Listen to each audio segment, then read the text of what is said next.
So it's a bit of a series to celebrate letters, what they've been in my life, and to hopefully also encourage me to finish writing the show that's revolving around letters and incorporating music based on letters. I'm going to share quite vulnerably some of my letters that have either come to me or that I've written in my life.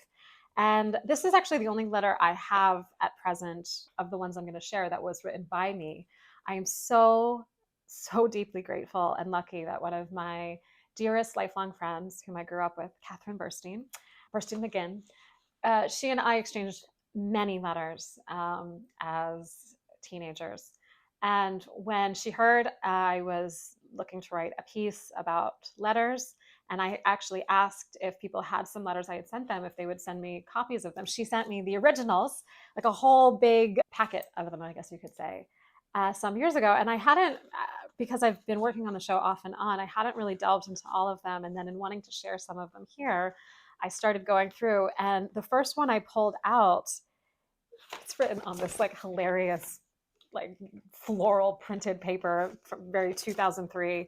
It's actually, she and I were doing different summer programs that year. I went to classical music camp for half the summer, and then I was working an internship for my county commissioners, which was a whole funny thing in of itself.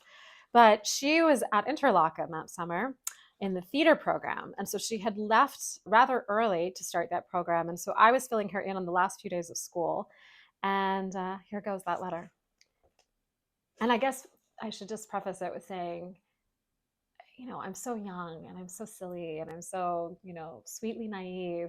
And yet I'm also kind of taken aback at some of the things I said in terms of my own self awareness around like kind of gravity of what I was feeling as a young person who was not yet fully, graduating and emerging into the world, but was like even heavily weighing with the prospect of that 2 years away because we were finishing 10th grade at the time. Dear Katie, hi dear, I'm sorry I haven't written you yet. I've been consumed by finals. Now that school's out, I'll do my best to write you each and every day. Well, how are you? By the sounds of the reports from my mother and yours, it sounds as if you are having a truly fabulous time. I'm thrilled for you and hope that the experience continues to be so positive. I'm finally free, Katie. This is in reference to the year being over. While I am so distressed over this and that, I am relieved to be finally done with sophomore year. It's definitely a hard year for me in so many ways, but I am thankful to have had you by my side. Sharing each school day with you will always remain with me, especially the memory of what a supportive darling you were.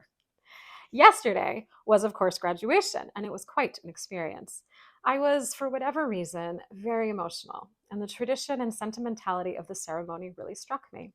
I just stood there in awe of the fact that in a mere 2 years, you and I will be standing in that line of blue and white robes. I can't describe how it made me feel to think that my childhood is coming to an end so soon. I understand that 2 years is quite some time, but after seeing how quickly this year has sped by, I know it won't be long before we too are receiving our diplomas. I'm excited to start the quote next chapter in my life, driving, college, etc. Yet I feel like I have no control of what tomorrow holds, and at times that bothers me. But when I step back and assess the situation, it's also gratifying and in some indescribable sense. Sorry to burden you with all this silly drivel, yet I was compelled to give you a glimpse of my mind and heart at the moment, as that is the only way we will continue to be so close this summer. I hope you will do the same. I also wanted to confide all of that to you because it sums up how I was feeling last Friday before you left. As soon as we pulled out of your driveway, I got into the car and started bawling. For whatever reason, I didn't cry at your house, perhaps because it didn't hit me that my best friend was leaving for 8 weeks. I just don't know. Looking back, though, I think it was a combination of stress, anxiety, and sadness at your departure that brought on the tears. Life has been so surreal these past couple of weeks, not so much in the positive, euphoric sense. Rather, life has just been flying by. My hope for you this summer is not only that you grow and expand as an artist, but I truly hope that each day is a special, momentous one, and that your summer doesn't just, quote, fly by. Because maybe it is as our parents tell us that, quote, these are the days of our lives, end quote. No worries, no obligations, just our frivolous teenage years.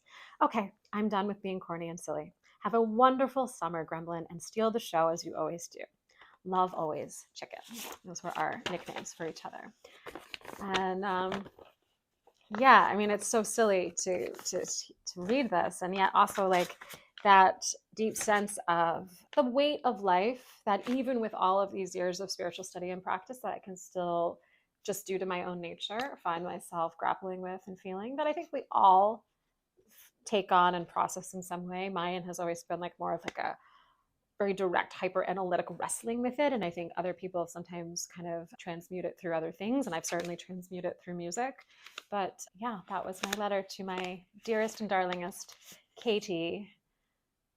Let's see, I guess 22-ish, 23-ish years ago.